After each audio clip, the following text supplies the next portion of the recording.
Hello, everyone, and welcome to my channel. What part of the world are you listening to this from? Write your answer in the comments. Now let's get to the story.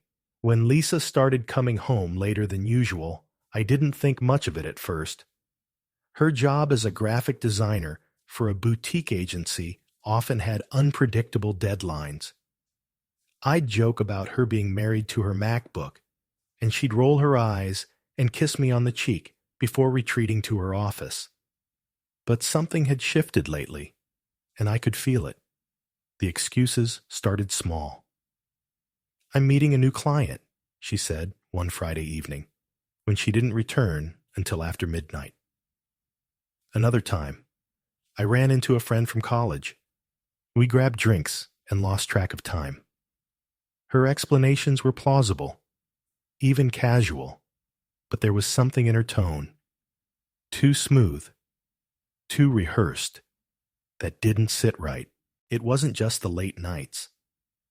Lisa, who'd always preferred sneakers and flannel, suddenly had a new wardrobe. Tight jeans, flowing blouses, and even makeup, something she used sparingly in our 6 years of marriage. "Just trying something new," she said with a smile when I asked about her new lipstick. But the final straw came one night when I leaned in to kiss her goodnight. She smelled different, not her usual citrusy perfume, but something heady, floral, and distinctly feminine. It wasn't mine. I couldn't ignore the gnawing feeling anymore. I needed answers. I had recently bought a set of AirTags for my luggage. They were small, easy to hide, and connected to my phone. A plan formed in my mind as I stared at one of the tiny devices in my drawer. That weekend, while Lisa was in the shower, I slipped it into the lining of her car's trunk. The first few days yielded nothing unusual. She went to work, the gym, and occasionally the grocery store. But on Thursday night, while I sat on the couch pretending to watch a documentary, my phone buzzed with an alert. Lisa's car had just left the city limits. I watched the dot on the map as it moved farther away from our suburban neighborhood, eventually stopping at an unfamiliar address in a quiet, upscale neighborhood. My stomach churned. She wasn't meeting a client. Not here, not at this hour. The AirTag pinged her location every few minutes. The address was linked to a modest but charming bungalow, tucked behind tall hedges and illuminated by soft porch lights. I debated driving there, but the thought of being caught in the act of spying held me back. Instead, I waited, my heart pounding, until she returned home hours later. When she walked through the door, her cheeks were flushed, and her hair was slightly tousled. "Late meeting?" I asked, forcing a smile. "Yeah," she replied, not meeting my eyes as she kicked off her heels. That night, I barely slept. Friday evening, Lisa was unusually affectionate. She curled up next to me on the couch, her head resting on my shoulder, as we watched some mindless sitcom. She laughed at all the right moments, her hand occasionally brushing my arm. For a moment, I almost let my paranoia go. Maybe I'd overreacted. But when her phone buzzed on the coffee table, her body stiffened, ever so slightly. She glanced at the screen, her lips curving into a faint smile before quickly flipping the phone over. "You're popular tonight," I said, keeping my tone light. "Just work stuff," she replied, shifting away from me and stretching. "I'm going to grab a shower." As soon as the bathroom door closed, I reached for her phone. Locked, of course. Not that it mattered. Lisa had always been meticulous about keeping her messages private. Frustrated, I stared at the closed door. The AirTag pinged again that night. I watched her leave in her car just after 9 p.m., claiming she was heading out for a late coffee with an old coworker. "Don't wait up," she said, brushing a kiss across my cheek before disappearing into the night. This time, I didn't just watch the AirTag. I followed it. Her car led me back to the same upscale bungalow as before. I parked a safe distance away, my hands gripping the steering wheel as I watched the warm glow of the porch lights. A shadow moved across the curtains, a silhouette I couldn't make out. My mind raced with possibilities. After 10 minutes of sitting in my car, I couldn't take it anymore. I slipped out, walking toward the house on the opposite side of the street, careful to stay in the shadows. My heart pounded louder with each step. I stopped near a hedge, close enough to see into the living room through the large bay window. Lisa was there, sitting on the couch, her body angled toward another woman. The woman was stunning, slender, with jet black hair that fell in soft waves around her shoulders.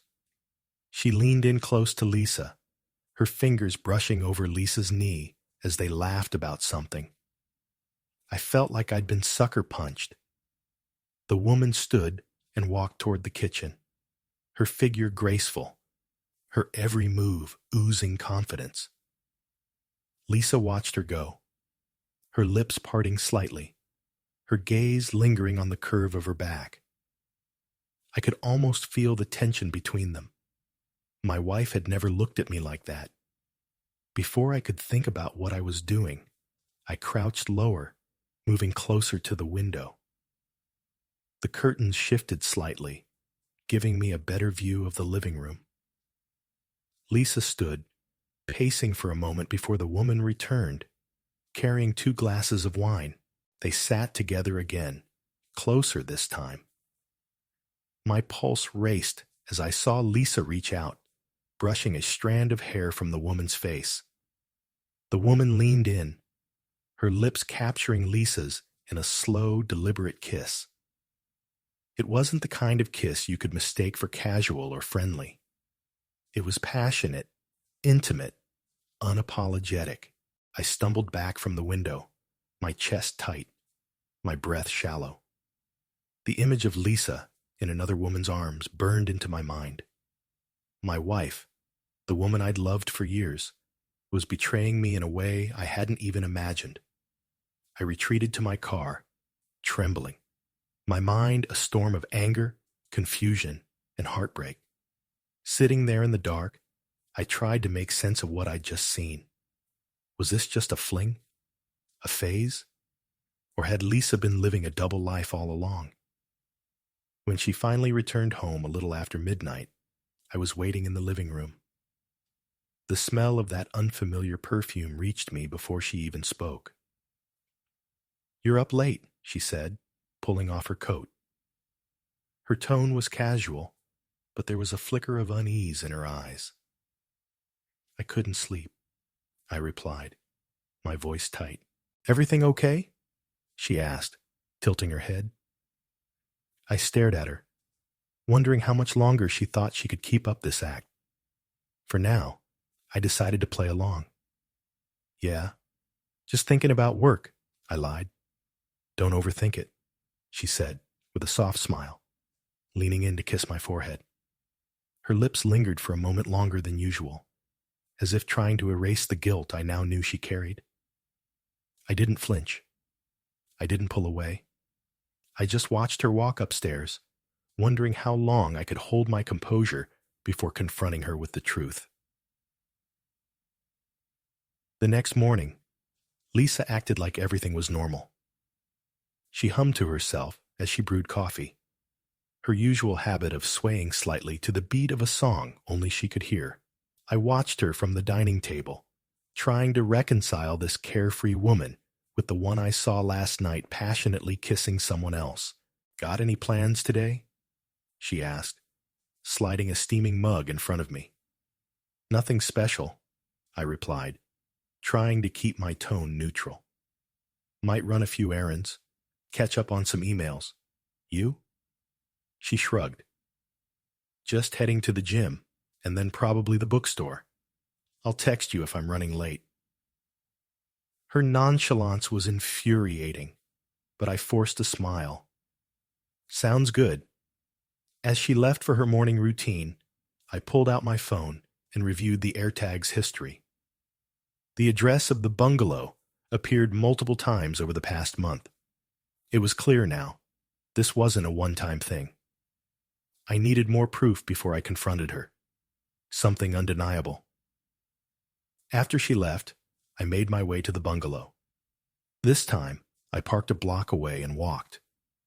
The house was quiet, the curtains drawn. I checked the mailbox for a name and found a stack of mail addressed to Samantha Greer.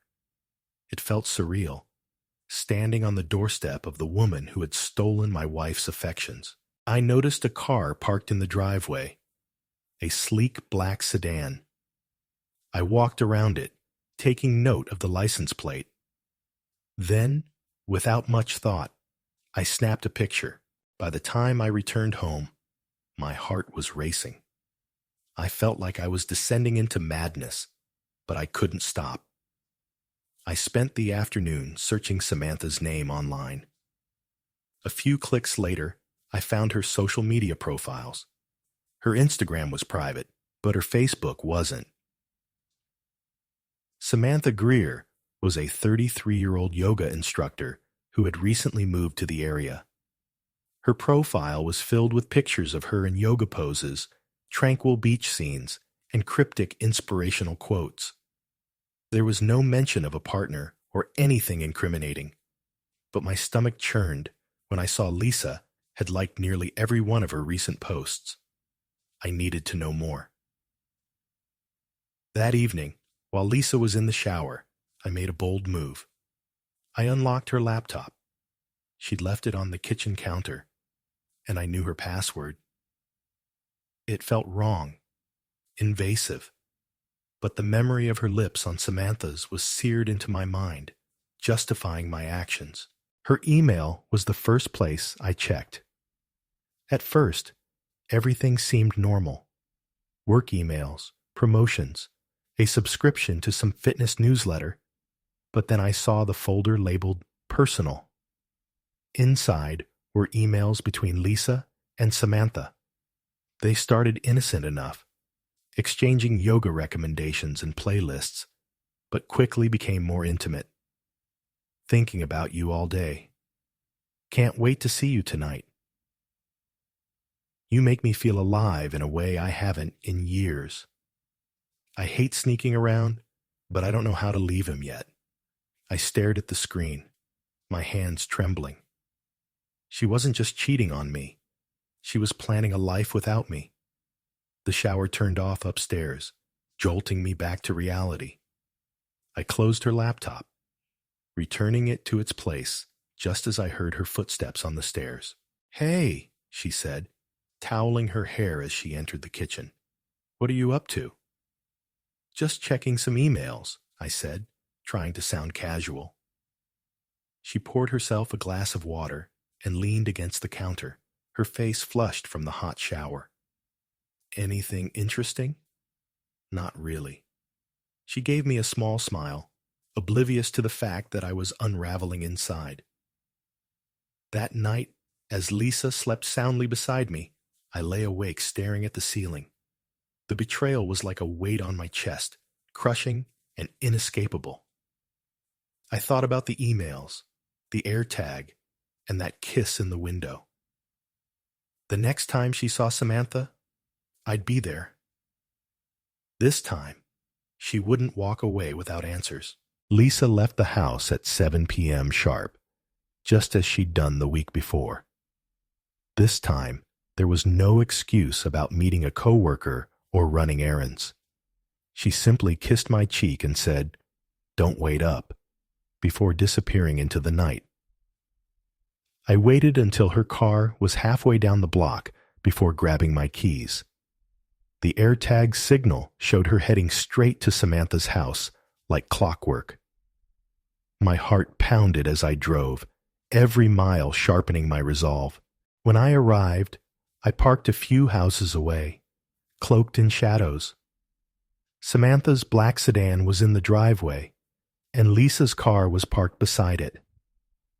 The porch lights were dim, but the faint glow from the living room window spilled onto the lawn. I walked quietly up the driveway, sticking close to the hedges. As I approached the house, voices drifted through the open window.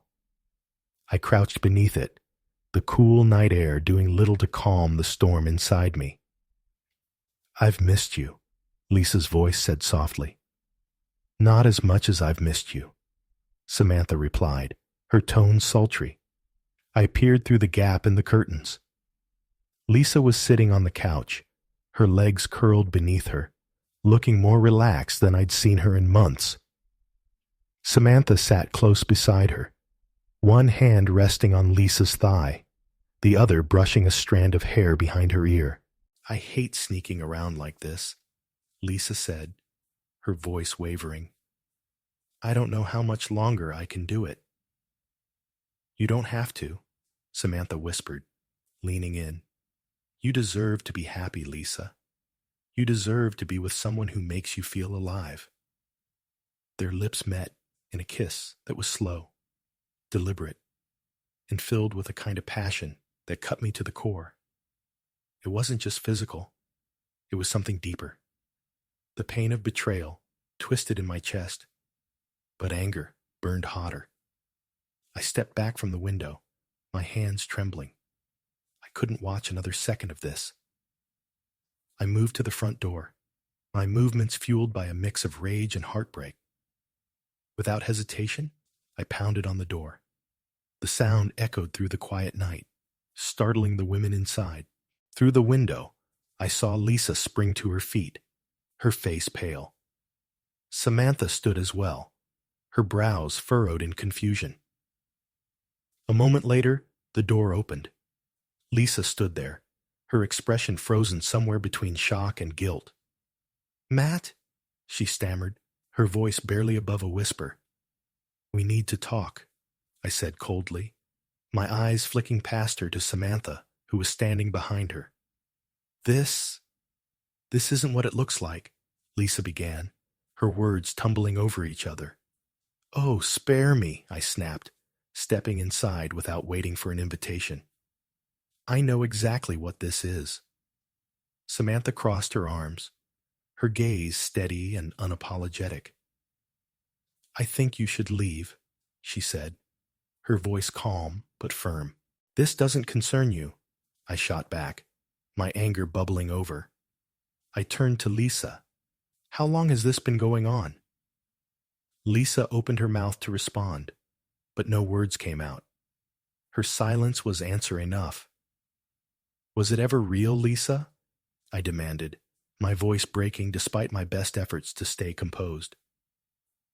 "Was any of it real? Or have you been lying to me this whole time?" Tears filled her eyes, and she shook her head. "Matt, I didn't mean for this to happen." "But it did," I cut her off. "It happened because you made it happen. You chose this." Samantha stepped closer, her eyes narrowing. "Maybe you should ask yourself why she had to find happiness somewhere else."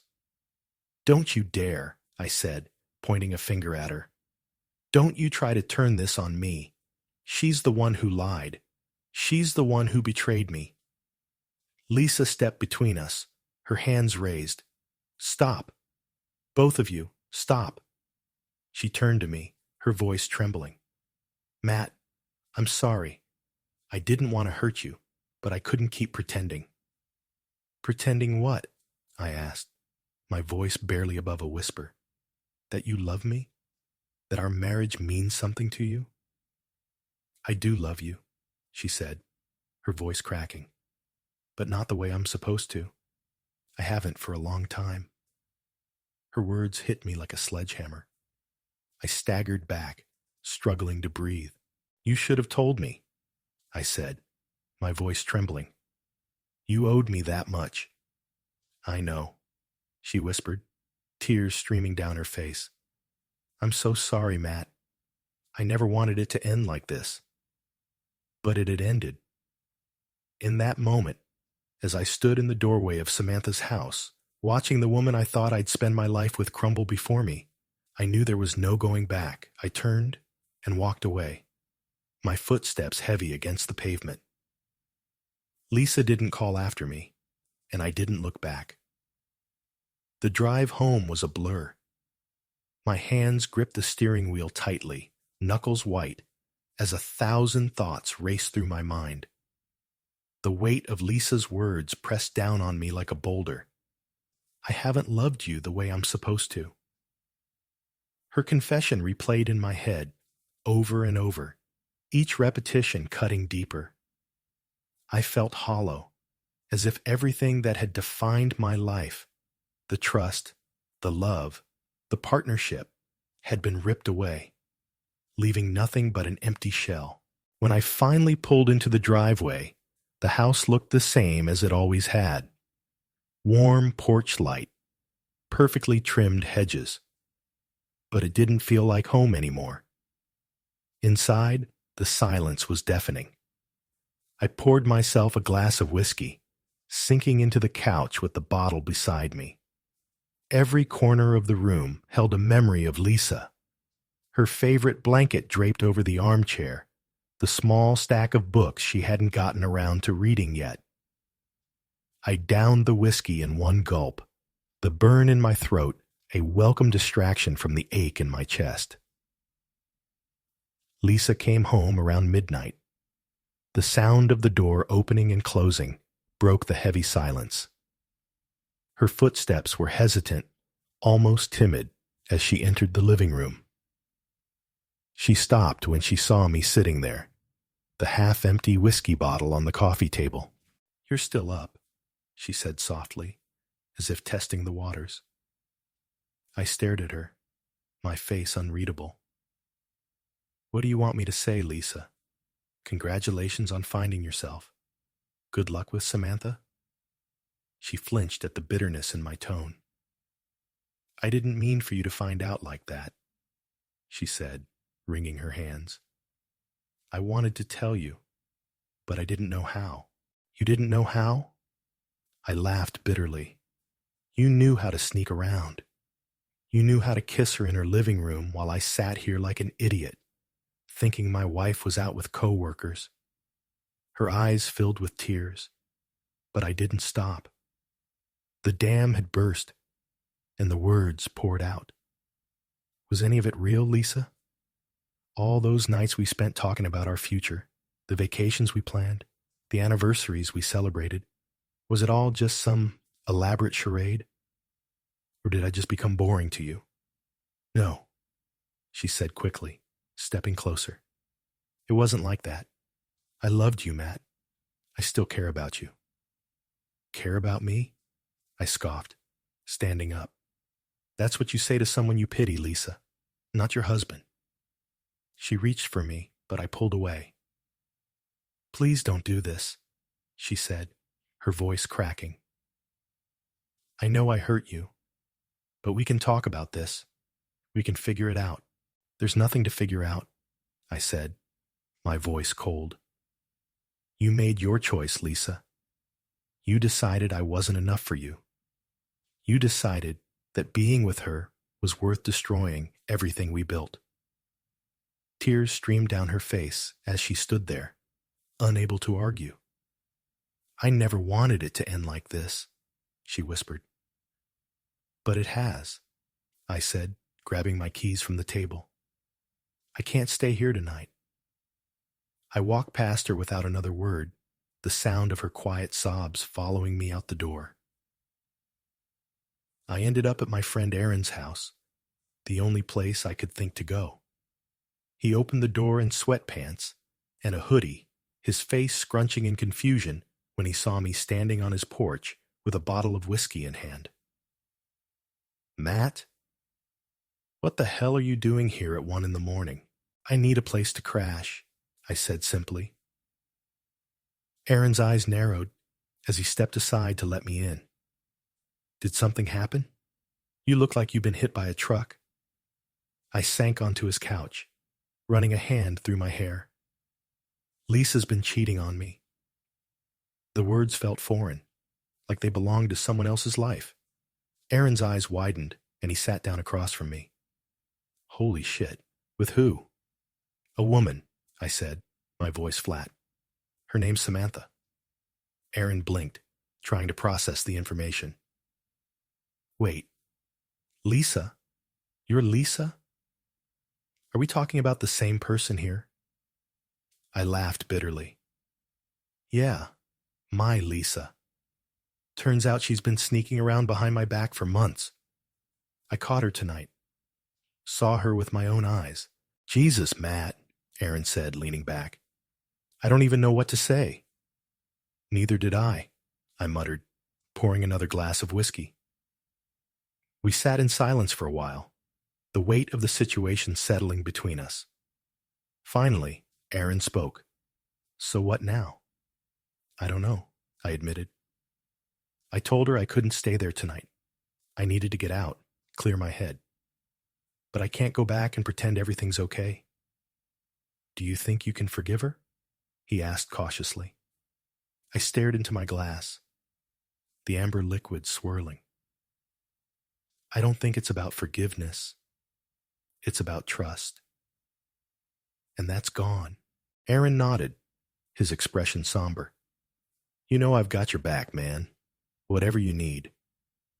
Thanks, I said, appreciating the sincerity in his voice. As the hours ticked by, the enormity of what lay ahead began to sink in. This wasn't just a fight or a misunderstanding. This was the end of everything I thought I knew. The morning light filtered through Aaron's living room window, casting long shadows across the couch, where I sat nursing a hangover and a heavy heart. Aaron had left for work hours ago, leaving me alone with my thoughts and the weight of my situation. I stared at my phone, the screen lit with notifications I didn't want to deal with. There were a few messages from Lisa. Matt, please come home so we can talk. I'm so sorry for everything. Just give me a chance to explain. Explain? I thought bitterly.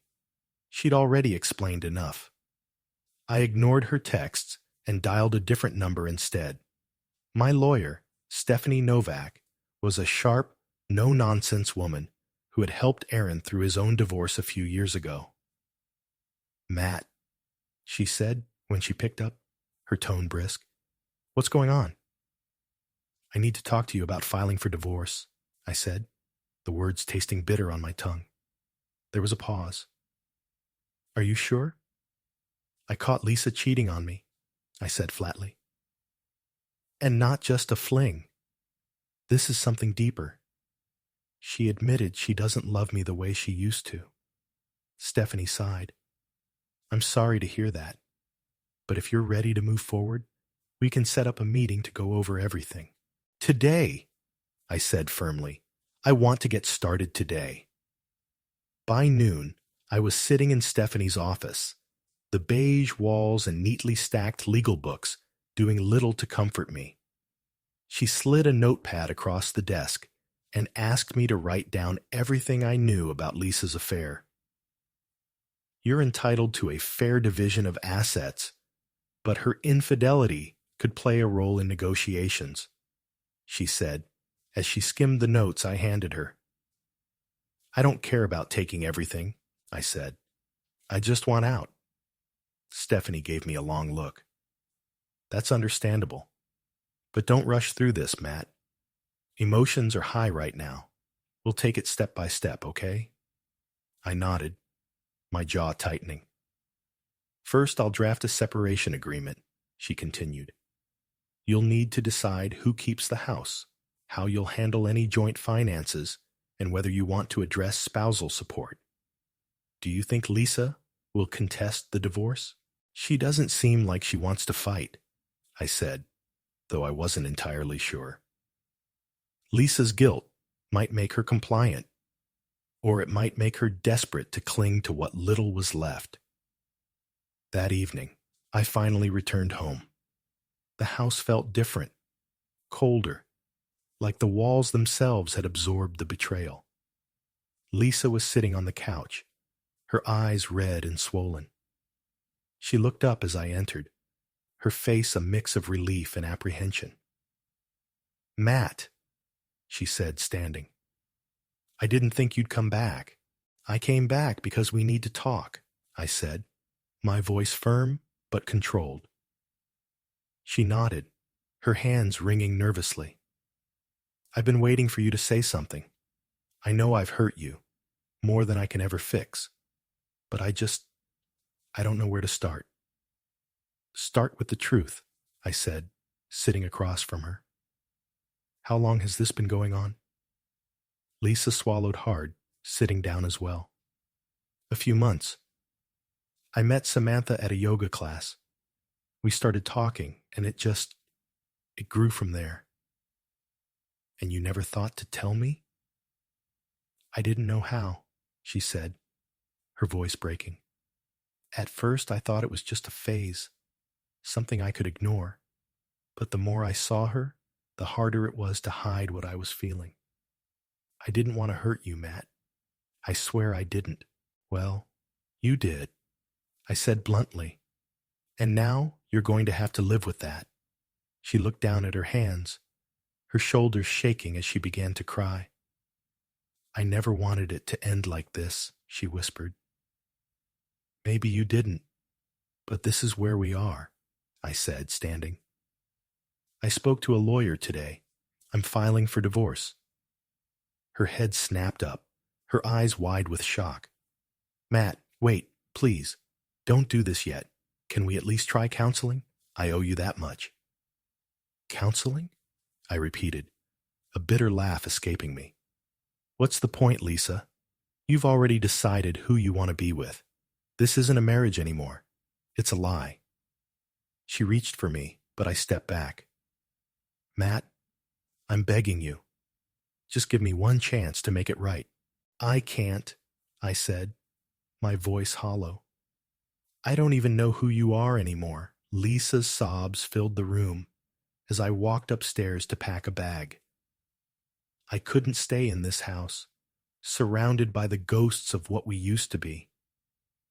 As I threw clothes into a suitcase, I thought about the life we'd built together, every memory now tainted by her betrayal. By the time I left, Lisa was still sitting on the couch, her head in her hands. I didn't say goodbye. I spent the next few nights at Aaron's place, sleeping on his worn-out couch. It wasn't comfortable, but comfort wasn't what I needed. I needed space.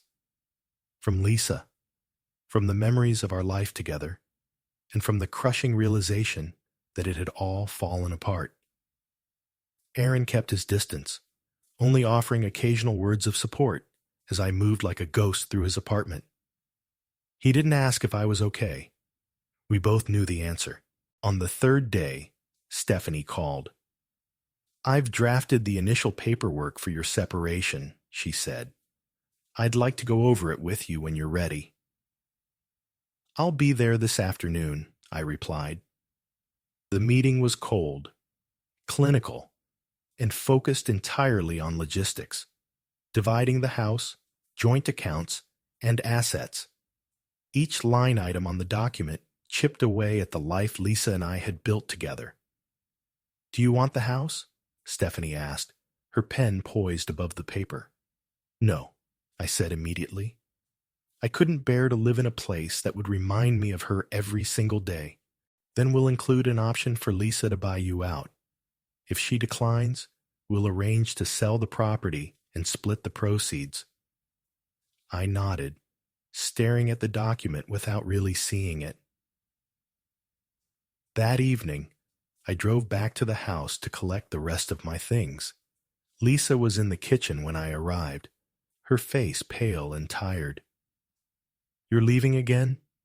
she asked, her voice barely audible. "I'm just here for my stuff," I said curtly, brushing past her. As I packed up the essentials from my office, I felt her presence linger in the doorway. I've been thinking about everything, she said quietly. And I know I don't deserve forgiveness, but I still care about you, Matt. I hope you believe that.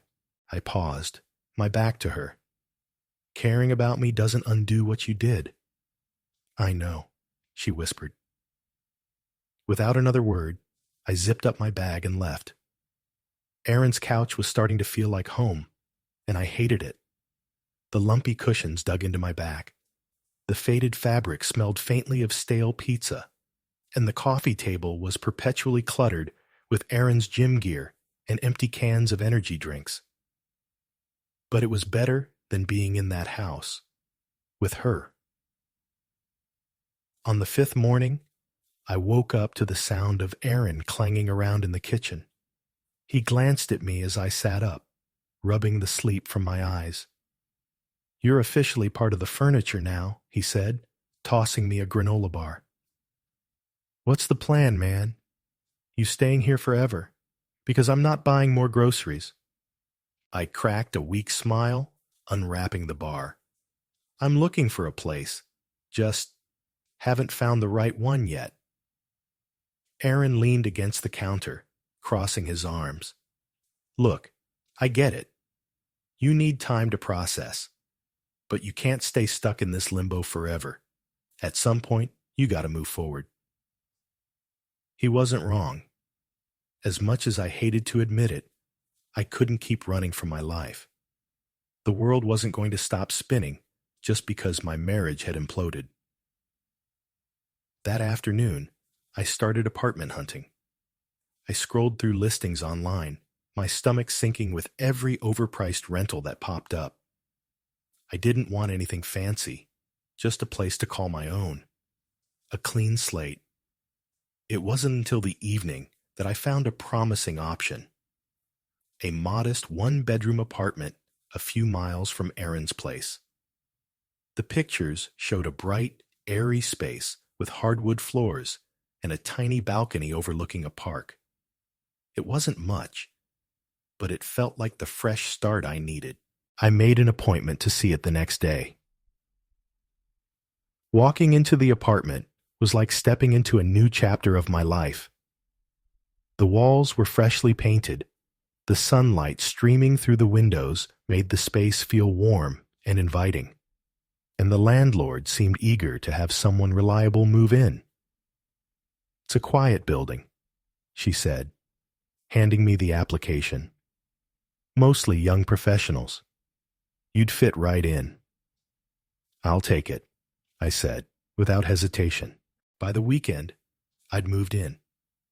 The apartment was sparsely furnished, just a couch, a small dining table, and a mattress on the floor. But it was mine. For the first time in days, I felt a flicker of hope. That night, as I unpacked, my phone buzzed on the counter. It was a text from Lisa. "I just want to know you're okay. Can we talk?" I stared at the message for a long time, my thumb hovering over the screen. Part of me wanted to respond, to tell her exactly how much she'd hurt me, but what was the point? I didn't owe her anything anymore. Instead, I put the phone down and poured myself a drink. The next morning, I called my lawyer. "I want to finalize the divorce as quickly as possible," I said. Stephanie was understanding, but thorough. "There's still the matter of the house and the financial arrangements," she said. "Lisa's lawyer has been cooperative so far, but we need to hammer out the details." "Whatever it takes," I replied. "I just want this over with." As the days turned into weeks, I threw myself into rebuilding my life. I went back to work, immersing myself in projects that had been piling up during my absence. The routine was a welcome distraction, a way to quiet the noise in my head. But the evenings were harder. The silence of my new apartment was suffocating at times, each empty room a reminder of everything I'd lost. One night, Erin stopped by unannounced, carrying a 6-pack of beer and a box of takeout. "Figured you could use some company," he said, plopping down on my couch. We spent the evening drinking, eating, and watching some ridiculous action movie that neither of us had any real interest in. It wasn't much, but it reminded me that I wasn't alone. You know, Aaron said, cracking open another beer, this whole thing sucks, but you're handling it better than most people would. Am I? I asked, raising an eyebrow. Yeah, he said firmly. You're not wallowing. You're not trying to win her back. You're moving on, piece by piece. That's more than a lot of guys in your position would do. His words stuck with me long after he left. Maybe he was right.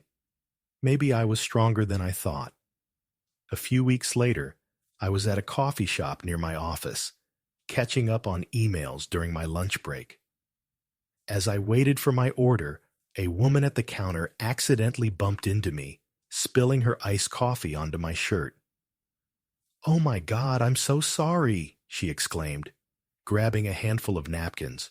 "It's fine," I said, trying to brush off the mess. "No, really, let me make it up to you," she insisted, her eyes wide with embarrassment. She introduced herself as Emily, a graphic designer who worked nearby. We ended up sitting together, chatting over coffee while I waited for my shirt to dry. There was no spark, no instant connection, just a simple, genuine conversation. But for the first time in what felt like forever, I found myself laughing again. That evening, as I stood on my tiny balcony, staring out at the park below, I thought about Emily, about Aaron, about the life I was slowly piecing back together. I wasn't over Lisa, not by a long shot. The scars of her betrayal would take time to heal. But for the first time, I felt like I could see a future beyond the pain. And maybe, just maybe, I'd be okay. The first month in my new apartment was a blur of adjustment. I learned to cook meals for one, filled the silence with podcasts, and spent too many nights lying awake, staring at the ceiling. It was hard to let go of the rhythm I'd built with Lisa, our shared dinners, the quiet way she'd hum to herself as she worked. But each day, the sting of her absence faded a little more. Work became my sanctuary. I poured myself into projects with a determination that surprised even me. My boss noticed the change and praised me for it, though he had no idea what fueled my newfound intensity. If I stayed busy enough, I didn't have to think about the life I'd lost. It was a Saturday morning when Lisa showed up at my door. I opened it to find her standing there, holding a small box. She looked different, tired, thinner. Her normally styled hair hung loose around her face, and her eyes were rimmed with faint circles. "Matt," she said softly, clutching the box like it was her lifeline. "I'm sorry for just showing up. I didn't know how else to reach you." I leaned against the door frame, keeping my expression neutral. "What do you want, Lisa?" Her shoulders sagged, and she held out the box. "I thought you might want this. It's things from the house. Stuff I thought you'd miss." I hesitated before taking it. Inside were small, sentimental items. A photo of us on our honeymoon, the watch my dad had given me, and a few books I'd forgotten I owned. "Thanks," I said curtly, setting the box on the counter. She stood there awkwardly, not quite meeting my eyes. "Can I come in? Just for a minute?" I debated slamming the door in her face, but eventually stepped aside. She walked in slowly, looking around the apartment. "It's nice," she said, her voice strained. I crossed my arms. "Why are you really here, Lisa?" She turned to me, her eyes brimming with tears. "I miss you, Matt. I know I messed everything up, but I miss us. I miss what we had." Her words hit like a gut punch, but I didn't let it show. You miss it now? After you threw it all away? I didn't mean to hurt you, she said, her voice breaking. I was confused. I didn't know how to handle what I was feeling. I shook my head, a bitter laugh escaping me. Confused? You were sneaking around for months. That wasn't confusion, Lisa. That was a choice. She flinched, wiping her eyes. I wanted to say I'm sorry. I know it doesn't change anything, but I needed you to hear it. I stared at her, trying to find the woman I used to love in the stranger standing before me. Apology accepted, I said finally. But it doesn't fix what you broke. Lisa nodded, her tears falling freely now. I understand. She hesitated, as if waiting for me to say something else, but I stayed silent. Take care of yourself, Matt, she said quietly before leaving. As the door clicked shut behind her, I exhaled a shaky breath. For the first time, I felt a sense of closure. That evening, I told Aaron about Lisa's visit over beers on my balcony. She showed up at your place? He asked, incredulous. Man, she's got some nerve. She said she misses me, I muttered, swirling the beer in my bottle. That she's sorry. Aaron snorted. Of course she does. Guilt's a hell of a thing. But don't let her mess with your head, Matt. You're better off without her. I know, I said, though part of me still wrestled with the ghosts of what we'd shared. You're doing good, Aaron continued. Better than most people would in your shoes. Just keep moving forward, I nodded, letting his words sink in. A week later, I ran into Emily again. It was at the same coffee shop, and this time, she wasn't carrying an iced coffee to spill on me. She smiled when she saw me, waving as she approached my table. Hey, Matt, right? She said, setting her cup down. Emily, I replied with a grin. Still carrying drinks safely, I see. She laughed, a light musical sound that instantly put me at ease. I've learned my lesson. We chatted for a while, and I learned more about her life. She'd moved to the city a year ago for work, loved hiking, and had a knack for finding the best hole-in-the-wall restaurants. When she left, she slipped me her number. In case you ever need another coffee buddy, she said with a wink. I stared at the number for a long time after she left, debating whether I was ready for anything new. That night, I went through the box Lisa had brought me. I pulled out the honeymoon photo, staring at the younger version of us smiling on a beach in Hawaii. For a moment, I felt a pang of sadness for the life we'd built and lost. But then I set the photo aside, placing it at the bottom of a drawer. My past with Lisa would always be a part of me, but it didn't have to define me. The next morning, I texted Emily. Coffee this weekend? Her reply came almost immediately. I'd like that. Saturday morning arrived with a kind of crisp autumn air that made everything feel new. I stood in front of my bathroom mirror, adjusting the collar of my shirt for the third time. It wasn't a date, not officially, but meeting Emily for coffee had me more nervous than I wanted to admit. Aaron had been his usual sarcastic self when I mentioned it. So, she's the rebound, huh? He teased, shoving a slice of pizza into his mouth. She's not a rebound, I shot back, though I wasn't entirely sure what she was. All I knew was that I felt lighter when I was around her, like I wasn't just the guy whose wife cheated on him. Emily was already at the coffee shop when I arrived, sitting at a corner table with a steaming latte in front of her. She looked up as I walked in, her face breaking into a warm smile. Hey, she said, standing to greet me. I grabbed us a table. Hope that's okay. Perfect, I replied, sliding into the seat across from her. Our conversation flowed easily, as it had during our first encounter. We talked about work, her demanding deadlines, and my latest project at the office. She told me about her recent trip to a local art exhibit, and I found myself hanging on her every word.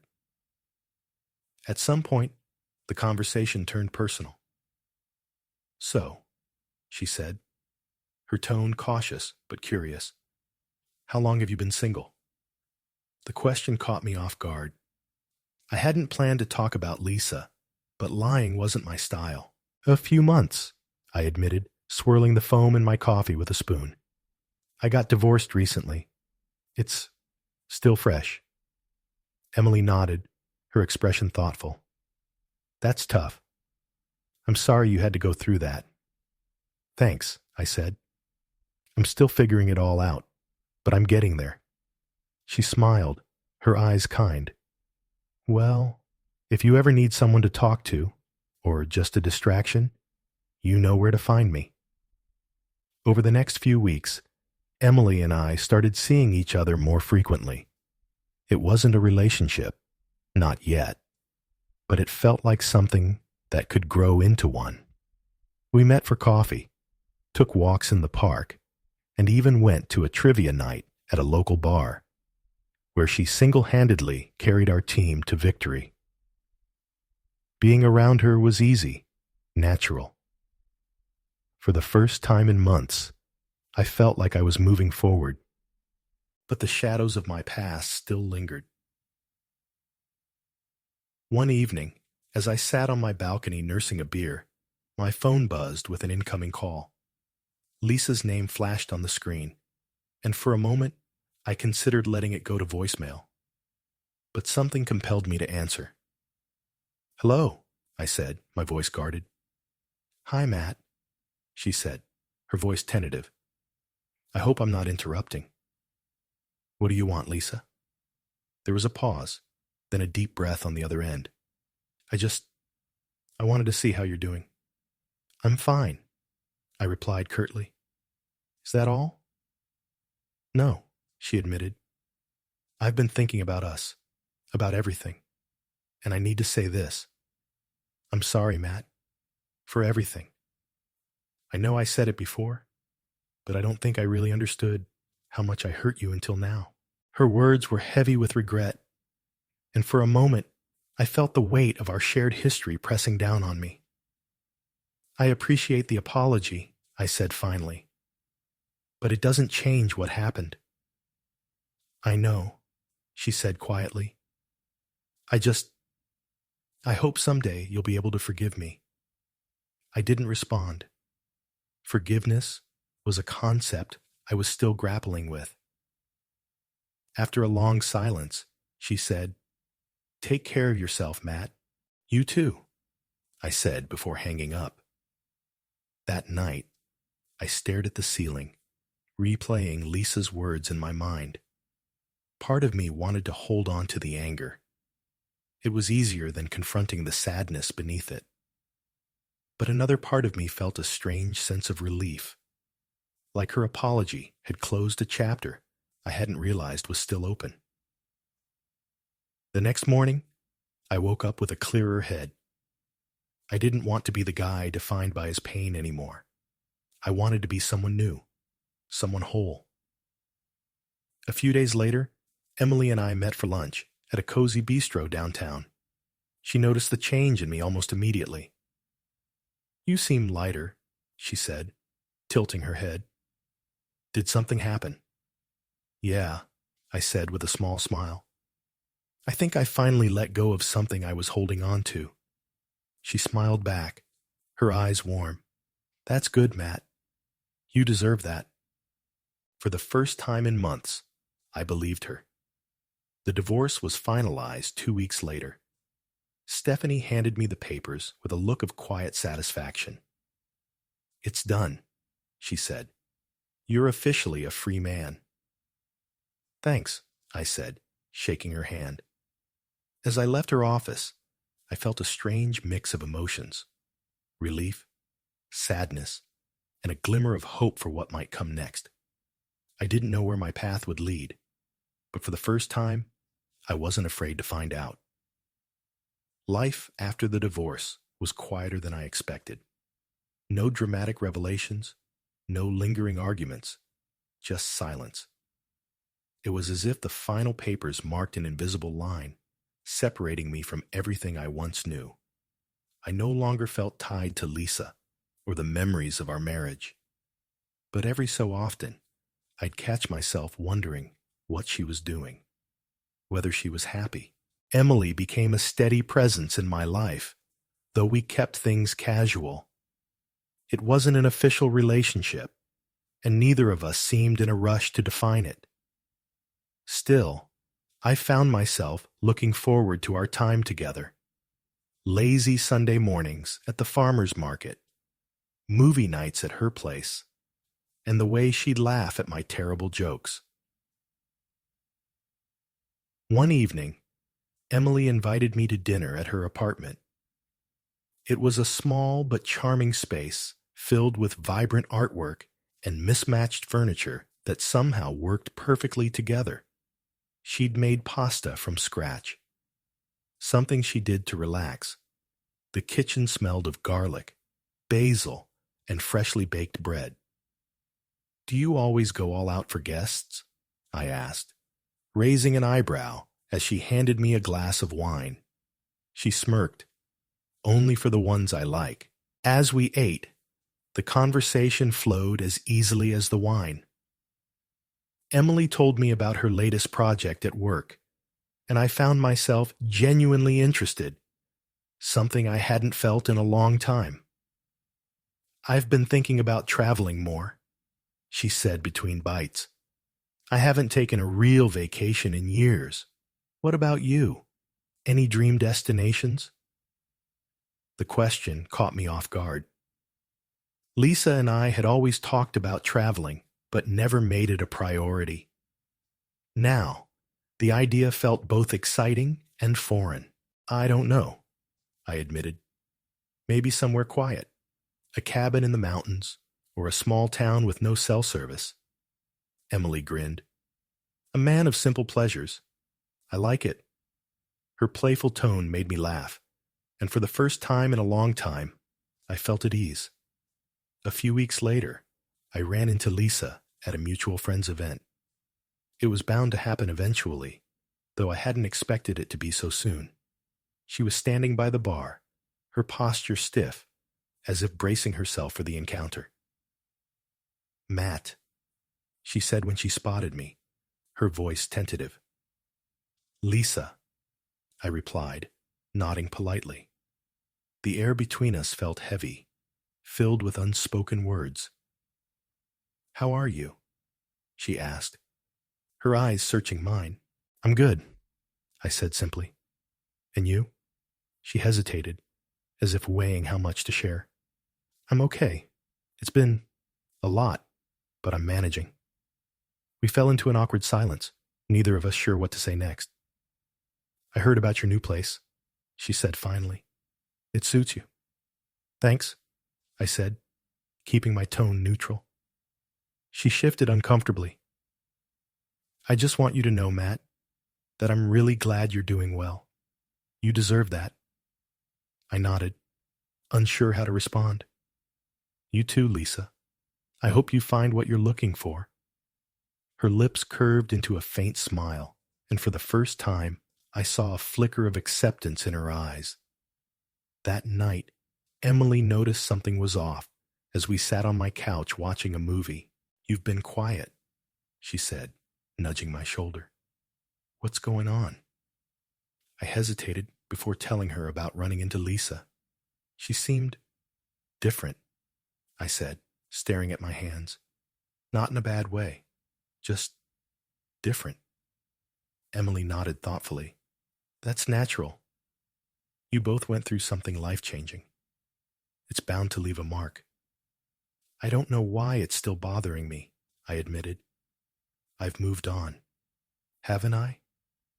Emily reached for my hand, her touch grounding me. "Moving on doesn't mean forgetting, Matt. It means learning to live with the past and not letting it define you. Her words hit deeper than I expected, and for the first time, I felt like I could finally let go of the lingering resentment I'd been carrying. As the weeks turned into months, my life began to take shape in ways I hadn't anticipated. Work was thriving. My friendships felt stronger than ever, and Emily had become a constant source of light in my life. One Saturday, we took a day trip to a nearby hiking trail. The climb was grueling, but the view from the top was worth every step. "This is amazing," Emily said, her eyes sparkling as she took in the vista. "I can't believe I've lived here for years and never done this." "First time for everything," I said, smiling. She turned to me, her expression softening. "You've changed, in a good way. You're lighter." I thought about her words as we made our way back down the trail. She was right. The weight of my past no longer felt like a burden. That night, as we sat on my balcony, I realized something I hadn't wanted to admit before. I was ready to move forward, not just with Emily, but with my life. It had been nearly a year since the day my world fell apart, and the pieces were finally coming together. My apartment now felt like home, a reflection of the man I was becoming. The bare walls were covered in framed photos from hikes with Emily, and the once empty shelves held books and trinkets that had started to feel like mine. Emily and I had grown closer over the months. What started as casual coffee dates and friendly dinners had turned into something more. She had a way of making even the mundane feel vibrant, like life had color again after so long in shades of gray. But there was still a part of me that hesitated to label what we had. It wasn't fair to her, or to me, to rush into something just because I was finally moving on. One quiet Sunday morning, Emily and I sat on the couch, sipping coffee and flipping through a travel magazine. "What about Italy?" she asked, holding up a page with a breathtaking photo of the Amalfi Coast. "I've always wanted to go there." "Looks beautiful," I said, glancing at the photo. "You should come with me," she said, the words light but sincere. I froze for a moment, caught off guard. Emily must have noticed because she quickly backtracked. "Not now, obviously," she said, laughing nervously. "Just, someday." Her words hung in the air, heavy with meaning. Someday. I smiled, but it didn't quite reach my eyes. "Maybe," I said, setting the magazine down. She tilted her head, studying me. "What's going on, Matt? You've been quiet all morning?" I hesitated, debating whether to brush it off or tell her the truth. Finally, I set my mug down and turned to face her. "It's not you," I said. I'm still figuring out how to trust again. Not just you. Anyone." Emily nodded, her expression softening. "That's fair. After what you went through, it's going to take time. But I'm here, Matt. I'm not going anywhere." Her reassurance soothed a part of me I didn't realize was still raw. A few weeks later, I ran into Lisa again. This time, it was at a local bookstore. She was standing by the mystery section, flipping through a novel. When she noticed me, her face lit up with a smile that felt genuine. "Matt," she said, closing the book. "Hi." "Hey," I replied, unsure how to navigate the encounter. "How have you been?" she asked, her tone light but curious. "Good," I said honestly. "You?" "I'm good," she said. "Really. Things with Samantha didn't work out, but it's been a good year for me. A lot of self-reflection." I blinked at the mention of Samantha, surprised she'd bring it up. "I see," I said, keeping my tone neutral. Lisa shifted her weight, looking a bit uncomfortable. I know I hurt you, Matt, and I'll regret that for the rest of my life. But I'm glad to see you're doing well.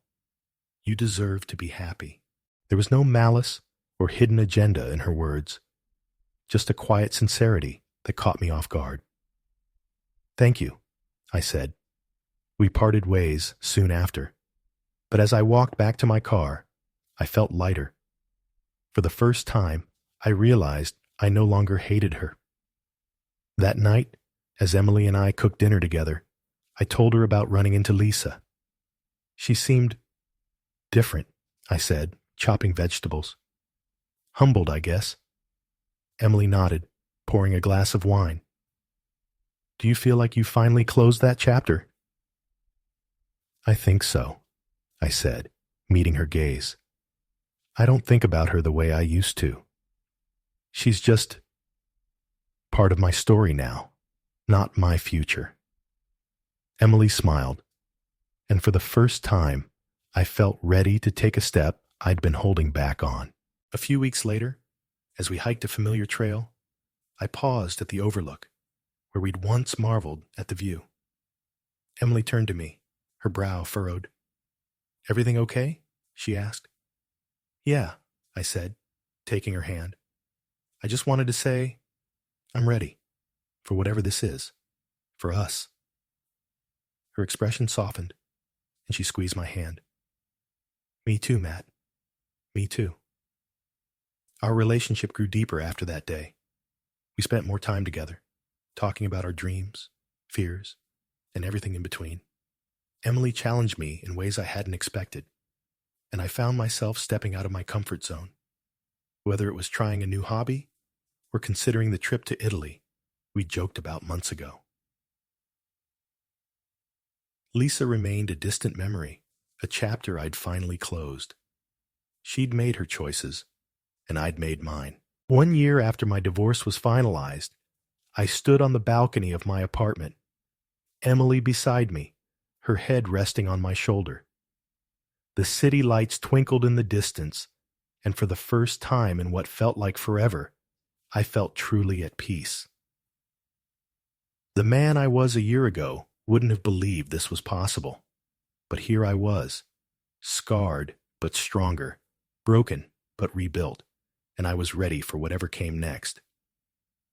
1.5 years after my life fell apart, I finally understood what people meant when they said, "Some endings are beginnings in disguise." At the time, it sounded like the kind of hollow platitude people offered when they didn't know what else to say. But standing here now, on the edge of something new, I could finally see the truth in it. Emily and I were packing for our first real trip together, an escape to the mountains where we'd rented a cabin overlooking a serene lake. It wasn't Italy, but it was ours, and that made it perfect. "Did you pack your hiking boots?" Emily called from the other room, her voice light and teasing.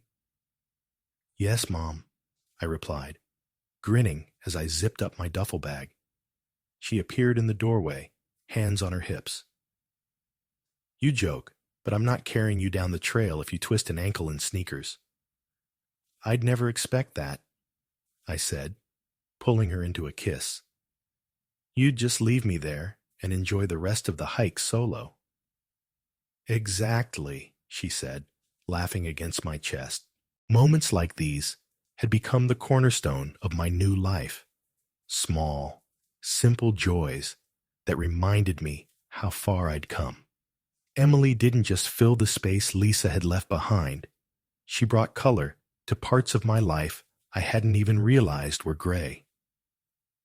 The morning of our trip, as I was gathering the last of my things, a letter arrived in the mail. The return address stopped me in my tracks. It was from Lisa.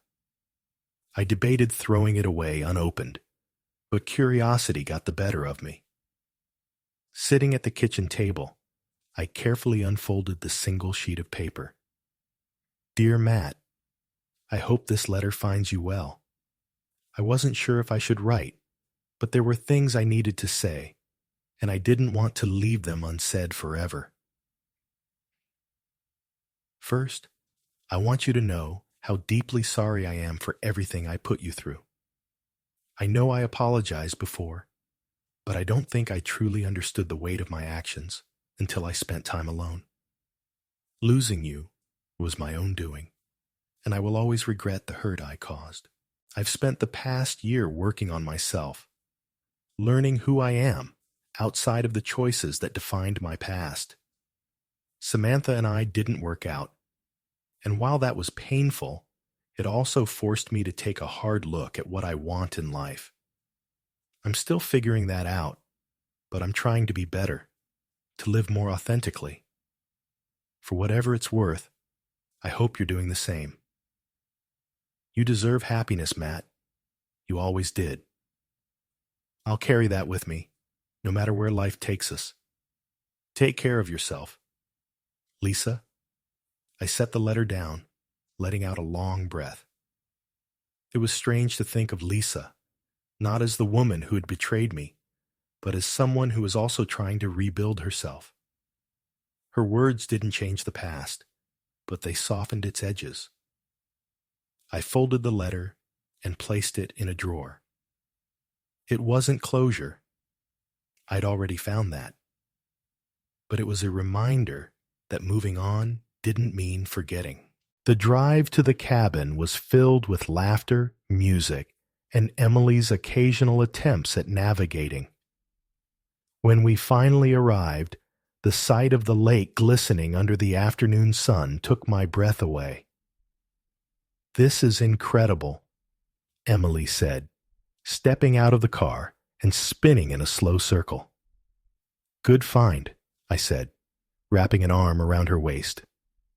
The weekend passed in a blur of hiking, fishing, and quiet evenings by the fire. On the last night, as we sat on the porch with mugs of hot cocoa, Emily leaned her head on my shoulder. "Do you ever think about how far you've come?" she asked. "All the time," I admitted. "It feels like a different life now, like I'm a different person." "You are," she said softly, "and you should be proud of that." I looked out at the dark lake, its surface shimmering under the moonlight. For the first time in years, I felt truly at peace. "I am," I said. When we returned to the city, I felt more grounded than ever. My life wasn't perfect. No one's was. But it was mine, and that made all the difference. A few weeks later, I found myself standing outside a travel agency, staring at a poster for Italy. Emily's words from months ago echoed in my mind. "You should come with me someday." I stepped inside, and that's how it ended. Not with the drama of betrayal or the sting of heartbreak, but with the quiet confidence of a man who had finally found himself again. This was my life, my second chance, and I was ready to embrace it.